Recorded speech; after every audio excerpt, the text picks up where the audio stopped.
파상관장인 홍영표였습니다. 이번 시간부터는 이제 부인권입니다. 부단 집행행위 부인, 주요 국가의 부인권 규정 취재 분석과 시사점.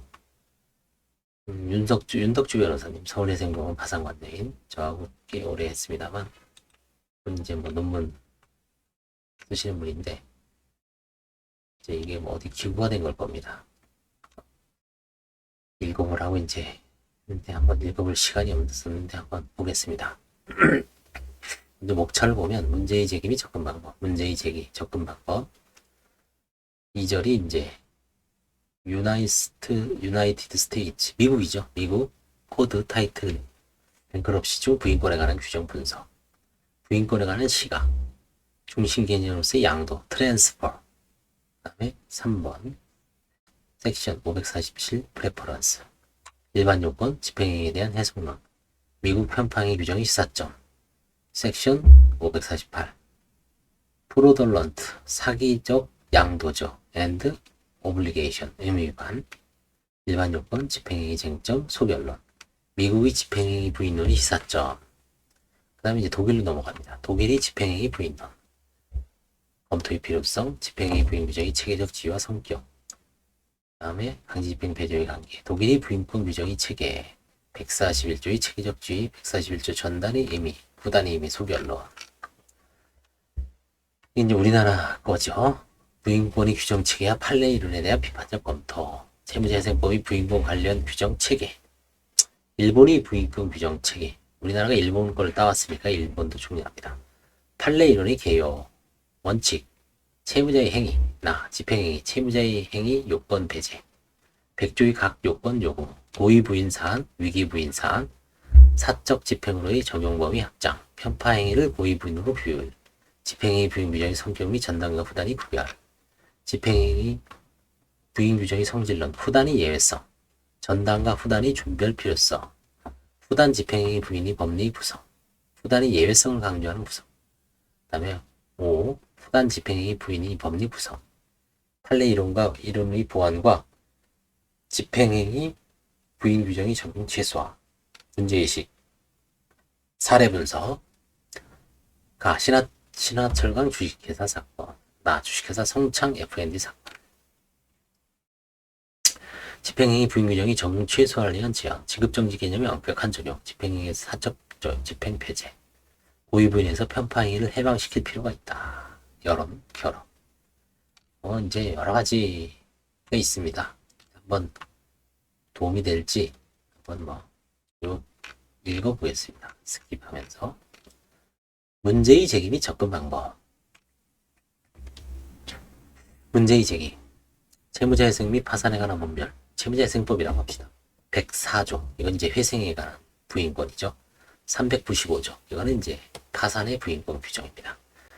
집행의 부인에 관하여 규정하고 있고 이에 관한 다수의 판례 및 선행 연구들이 있었다. 그럼에도 이 규정 중 전단과 후단을 여하히 어떻게 구별할 것인지, 채무자의 행위 및 사의 의사 등 주관적 요건을 요하는 것인지 등 재반 쟁점 사항에 관하여 명확하게 정리가 되지 않고 있는 실정이다.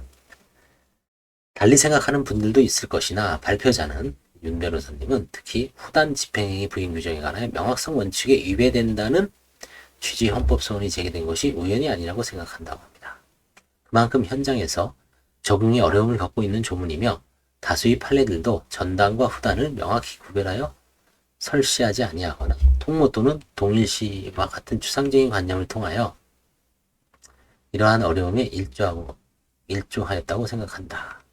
본고는 이 논문은 법 100조 391조가 부인권의 규정체계상 총칙 규정으로 기능하고 있는 점에 착안하여 이 규정이 집행행위 부인 규정이 법 104조 395조와 어떤 관계를 갖는 것인가, 집행행위라는 관념 속에 법 100조 391조가 공통적인 요건으로 삼고 있는 채무자의 행위를 담을 수 있는 것인가, 담을 수 없는 것이라면 채무자의 행위 내지 의사는 불필요한 것인가, 거래 안전에 대한 배려가 부족한 것은 아닌가라는 근본적인 의문에 대하여 졸견을 제시하고자 한다. 접근 방법이 이거는 이제 도움이 되는 것 같아요. 채무자의 행위가 아니라 우리나라는 이제 채무자의 행위죠. 채무자의 행위, 채권자를 해한다는 의사를 가지고, 사회 의사를 가지고 채무자가 한 행위를 부인하는 거죠. 근데 미국은 채무자의 행위가 아니라 트랜스퍼, 양도를 중심 개념으로 삼는 미국이나 행위 주체를 특정하지 않는 방식을 택한 독일의 방식을 검토함으로써 우리법의 해석상 간극이 발생하는 위치와 원인을 규명하고자 한다. 그렇죠? 우리나라는 채무자의 행위로 주체도 정하죠. 그러다 보니까 푸단 이 395조 집행행위 부인에서는 채무자의 행위가 아닌 게 더 많죠. 뭐 채권자의 행위죠. 극단적으로는. 그러다 보니까 이게 과연 채무자의 행위 391조 본칙에 의하면 391조 원료에 의하면 이게 총칙 규정이라면 채무자의 행위인데 395조로 넘어가면 채무자의 행위를 뛰어넘죠. 그래서 이제 뭐 채무자의 행위와 동일시할 수 있는 뭐 통모한다 이렇게 이제 판례가 해석론을 하면서 이게 이제 범위가 넘어가죠. 그게 이제 그 이유가 뭐냐? 그게 이제 미국과 독일을 이제 들여와서 이제 보고 있습니다. 그래서 최근에 주목할 만한 판결을 통하여 실무적으로는 집행의 부인 규정에 관한 많은 부분들이 정리되었다고 할 수 있다. 이에 우리 법의 부인권 규정 체계, 법 100조 391조와 104조 395조, 100조 391조는 파산 회생에서의 부인권 규정이 원칙입니다. 고의 부인. 104조 395조는 집행행위 부인입니다. 이 관계가 어떻게 되는 것인가? 행위 주체 등에 관한 판례 이론을 정리한다. 그 과정에서 우리와 유사한 부인 규정을 두고 있었으나 대폭적인 개정을 통하여 고의 부인, 위기 부인, 무상 부인의 3분법에서 사회 행위와 편파 행위로 부인 대상을 재분류한 일본의 해석론을 살펴봤다. 우리나라 좀 뭐 차라리 따라가든지 뭔가 2절 United States Code Title 11 뱅크럽시 중 부인권에 대한 규정 분석 각주에 보면 위 조문은 하우스 어쩌고 저쩌고 하는데 예.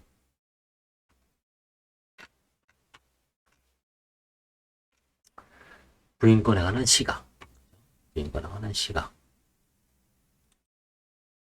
글씨를 좀 키워보겠습니다.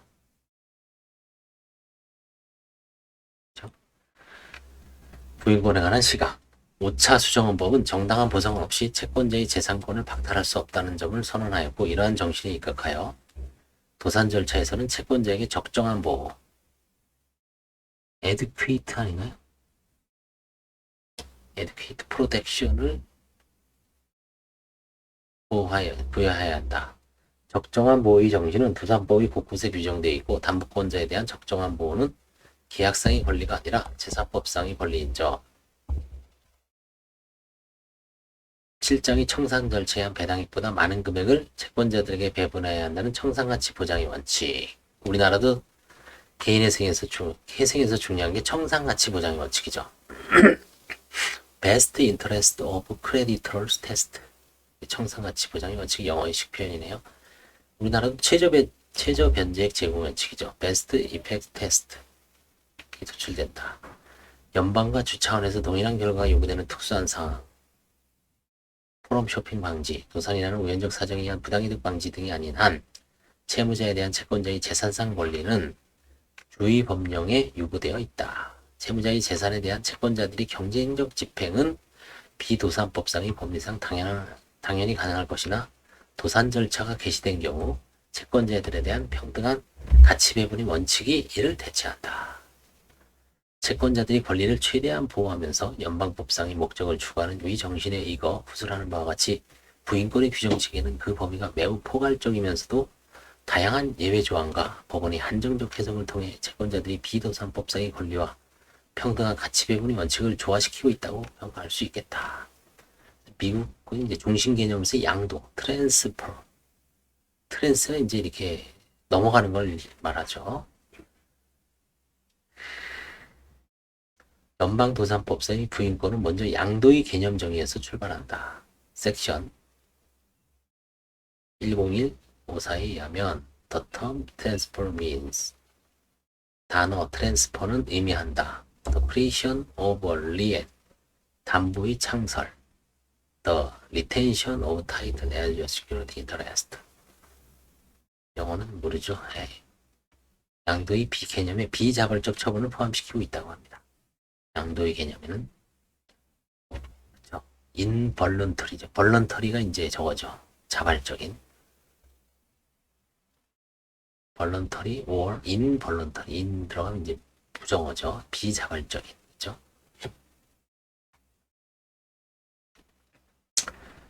비자발적 처분을 포함하는 것은 법정 담보 물권. 스테이터토리 리엔스. 법정 담보 물권과 재판상 담보권을 취득하거나 대항력권으로서 등록을 갖추는 행위도 양도로 포섭하기 위함이다. 채권자의 상계권은 담보권을 구성하고 자동중지를 적용하며 부인이 대상이 된다는 점이 큰 특징이다. 상계를 부인함에 있어 일반적인 편파행위나 사행위 법리를 적용한 것이 아니라 유효한 상계권 행사의 상한을 정하는 방식을 취하고 있다. 섹션 547 프레퍼런스 일반 요건 채무자의 재산권에 대한 양도행위가 특정 채권자의 이익을 위하여 3. 위 양도행위 이전에 존재하는 채권에 대하여 4. 지급 불능 상태에서 이루어지고 5. 시기적으로 파산 신청 전 90일 이내 또는 내부자의 경우 신청 전 90일 내지 1년 사이에 양도가 있고 6. 양도행위로 인하여 상대방은 양도행위가 없었다라면 실장의 절차에 의하여 배당받을 경우보다 더 많은 재산상의 이득을 취득할 것. 이게 7가지 요건을 요구하고 있네요. 6가지 요건을.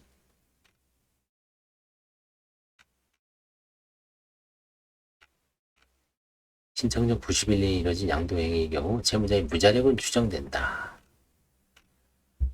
집행행위에 대한 해석. 신청 전이 경쟁적 집행을 제한한다는 점에서 비자발적 처분의 편파행위 법리를 적용하는 것은 매우 기묘하다. 양도의 정의 규정에 의하여 관제인 등은 신청 전에 이루어진 채무자의 재산에 대한 압류 집행 등을 부인할 수 있다. 역사적으로는 특정 채권자의 이익을 부여하려는 채무자의 의사와 같이 양도에 채무자가 가공하였다는 점에 대한 입증을 요구하였으나 현재는 채무자가 채권자의 행위에 관여할 것을 요하지 아니한다고 합니다. 플로팅 리행과 같이 양도행위가 없는 경우도 있고 이 경우는 섹션 547이 예외가 적용된다. 매수인은 채무자가 계약 위반으로 계약권을 몰취당하는 경우는 채무자의 재산권이 소멸되거나 종결되는 것이고 양도가 있다고 할 수 없죠.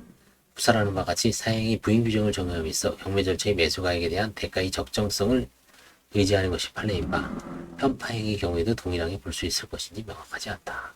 일부 법원은 위 개념은 사행위 규정이 한정되는 것이며 편파행위로 적용 확대할 수 없다고 한다.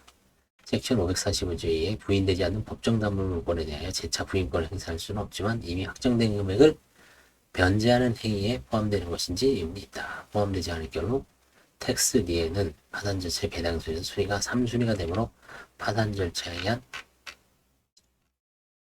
배당액보다 많은 금액을 받았다는 주장에 대하여 방어하기가 어려질 것이다. 다만 변제로 인하여 확정된 담보물권이 말소되는 경우라면 동시유효한 거래의 예외를 주장할 수 있을 것이다. 미국 편파행위 규정 시선점. 편파행위 규정 특징은 비자발적 처분을 양도로 다룸으로써 처분 주체가 채무자일 필요가 없다는 점.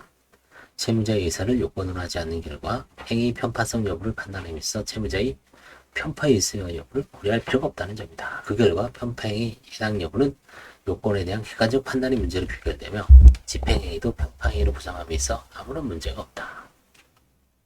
이와 같은 구성으로 인하여 집행행위 부인의 범위가 넓어지는 것을 막기 위해 또는 채권자 일반의 이익과 개별 채권자의 우선 집행을 통한 이익을 조화하기 위하여 다양한 예외를 규정하고 양도 당시 무자력이 아니었다면 양도행위 결과 채무자가 무자력이 되고 특정 채권자가 전액 우선 변제를 받았더라도 부인할 수 없는 것으로 구성함으로써 거래 안전 내지 주법상의 이익을 배려한다.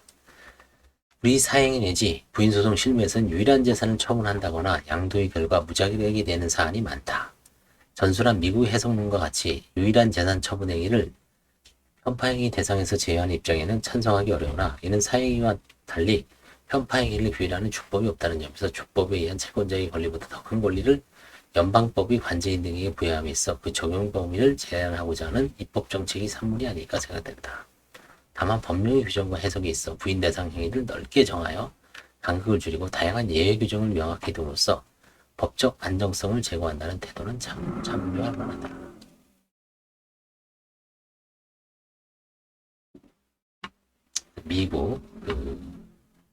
미국의 어떤 섹션 548조 프로덜런트 사기적 양도와 오블리게이션 대해서 보겠습니다. 사행위 부인 규정은 실질적 해이가 있었던 경우와 1년인 사실로부터 해이를 인정하는 경우로 포함되며 자발적 또는 비자발적 양도 내지 의무 부담 행위, 오블리게이션이죠. 그 다음에 2. 신청 전 2년이라는 요건을 공통으로 하고 있다. 섹션 548조 A1A는 자발적 또는 비자발적으로 방해, 지연, 사취하려는 실질적 의도를 요건으로 하고 있습니다. 실질적 해이 유무는 가족관계 내지 신용관계의 존부, 대가의 부적절성, 저가양도. 우리나라도 비슷하죠. 그 다음에 가족관계는 특수이해관계인으로 보죠. 비슷하죠. 이거는 미국도 양도가 비밀리에 이루어진 여부 등의 정황 증거로부터 추단한다. 그렇죠? 비밀리에는 이제 당사자 간에만 계약하는 거죠. 공인중개라든가 이런 거 배제하고. 우리도 이제 그런 것들 우리나라도 비슷합니다. 섹션 B는 컨스트럭티브 프로드에 관한 규정이요. 프로드가 사기죠. 대가의 적절성과 양도 당시 채무자의 자산 상태에 중점을 두는 개념이다. 이전 행위 당시 무자력이었던 경우는 물론 이전 행위 결과 무자력, 지급 능력 초과 등의 사정이 발생한 경우 부인이 대상이 된다. 어느 경우이든 증여나 저가 양도가 있었더라도 채무자가 여전히 지급 불능 상태가 아니었다면 부인의 문제는 아니라고 합니다. 법정의 자선단체 및 종교단체에 대한 기부행위 경우 그로스 인컴이 15%까지는 허용되며 초과하더라도 채무자의 거래 관행과 일치하는 경우 부인이 대상에서 제외된다. 그렇죠? 법정의 자선단체 및 종교단체. 우리나라도 이제 기부, 절이나 교회에다 너무 많은 헌금을 하고 파산 들어오는 분들이 가끔 있습니다. 집행행위 쟁점. 집행행위에 대한 사행위 규정 적용력은 주로 담보권 실행에서 문제된다. 담보권 실행이나 경매가 양도에 해당하면 의문이 없죠. 채무자가 채권자 통모하여 의도적으로 패소하고 집행 절차가 진행되는 경우가 전형적이죠. 서로 짜고 치는 고스톱이죠. 경매 절차에서는 매수 가격은 감정가나 공정 가치보다 낮은 것이 일반적이므로 경매 절차에서의 매수 가격의 적정성이 문제가 되어왔다. 1984년 대가의 적정성을 유지하는 판결이 있었고 동판결의 원칙은 같은 해 공포된 UFTA 섹션 3조 3B에 규정되기에 이르렀다. 다만 이러한 경우는 도산법에 반영되지 못하였고 대가의 적정성이 추정되는 판례를 거쳐 연방대법원은 담화없이 주고 규정한 정상적인 절차를 거쳐 결정된 매수가는 적정한 대가로 간주된다는 1983년의 판례를 인정하기 이뤘다. 소결론 양도의 개념에 비자발적 처분을 포함시켜 채권자의 집행행위도 부인의 대상으로 삼고 있는 점은 편파행위와 동일하다. 편파행위의 경우 채무자의 인식보다는 행위 결과에 중점을 둠으로써 집행행위를 모습하는 것이 비교적 용이하다. 이에 반하여 실질적 사회이사와 비자발적 처분이 결합되는 사안은 채무자와 채권자와 통모하여 집행을 초래하는 경우가 전형적인 바, 관제인 등은 실질적 사회이사를 주장하기보다는 객관적 사실로부터 해이를 인정받을 수 있는 컨스트럭티브 프로드를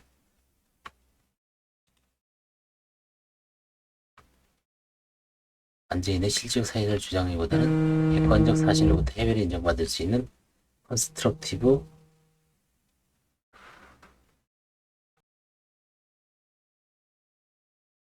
미국의 집행행위 부인론 시사점. 이거만 이제 우리는 알고 있으면 됩니다. 사실.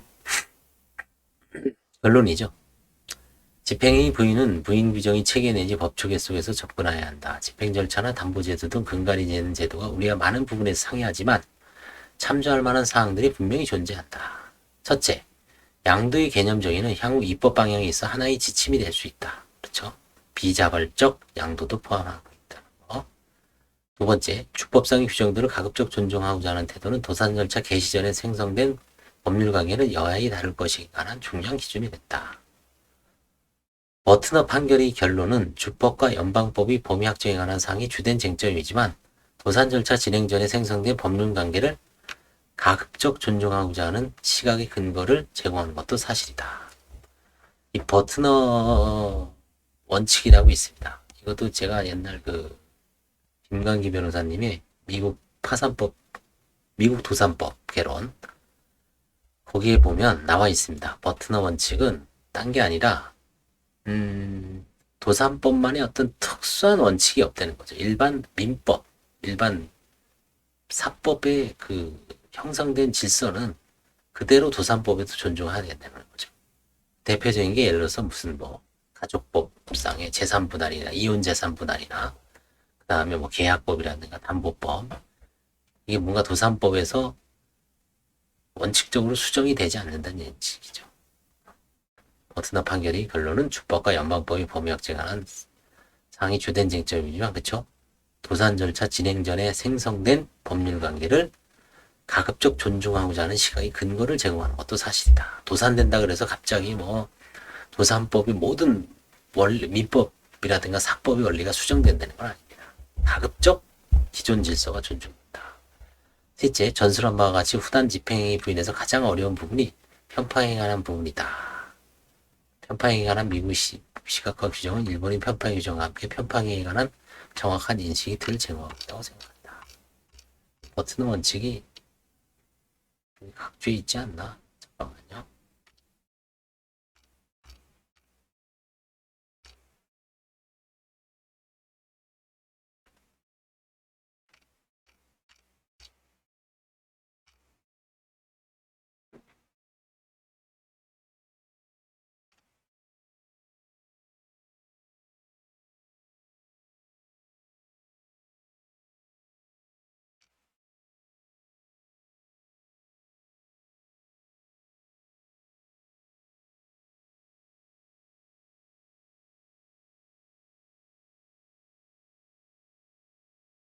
음.